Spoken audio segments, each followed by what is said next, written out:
আসসালামু আলাইকুম এভরিওয়ান, সবাই কেমন আছেন? আশা করছি আল্লাহর রহমতে সবাই খুব বেশি ভালো আছেন। আর আমিও আপনাদের দোয়ায় আলহামদুলিল্লাহ খুব বেশি ভালো আছি। আজকে আমি আপনাদের সাথে শেয়ার করব আমি যেভাবে প্রতিদিন ইফতারিতে ছোলা তৈরি করি।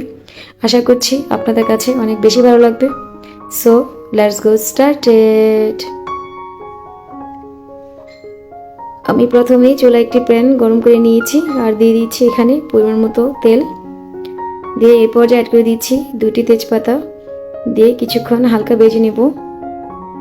দেন অ্যাড করে দিয়েছি কিছু পেঁয়াজ কুচি, দিয়ে পেঁয়াজটাকে একটু হালকা ব্রাউন করে ভেজে নেব।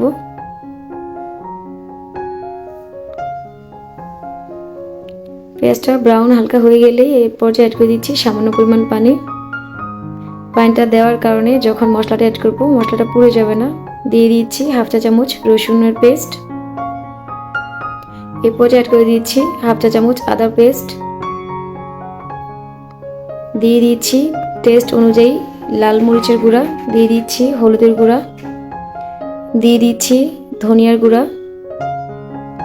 এই পর্যায়ে অ্যাড করে দিচ্ছি স্বাদ মতো লবণ। দিয়ে আবারও মশলাটাকে কষিয়ে নেব।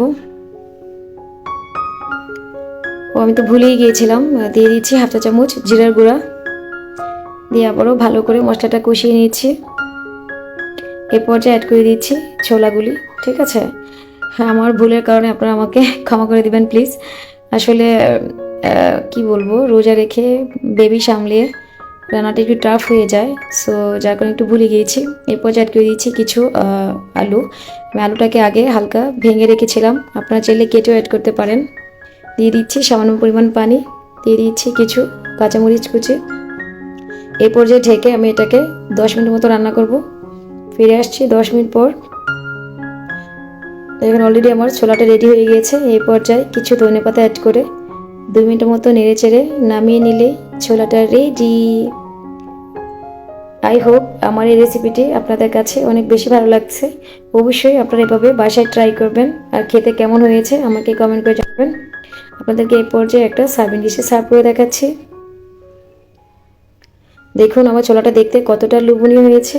দেখতে যতটা লোভনীয় হয়েছিল ঠিক খেতেও অতটাই মজা হয়েছে। আমার এই রেসিপিটি যদি আপনাদের একটু ভালো লেগে থাকে প্লিজ আমার চ্যানেলটাকে সাবস্ক্রাইব করে আমার পাশে থাকবেন আরও এরকম মজাদার রেসিপি পেতে। আর লাইক কমেন্ট শেয়ার করে সবাইকে দেখার সুযোগ করে দিবেন। ফিরে আসবো নেক্সট কোনো রেসিপি নিয়ে। ততক্ষণে আপনারা সবাই ভালো থাকবেন, সুস্থ থাকবেন।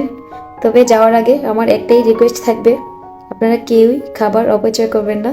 Food is life, please don't waste food. আল্লাহ হাফেজ, আসসালামু আলাইকুম।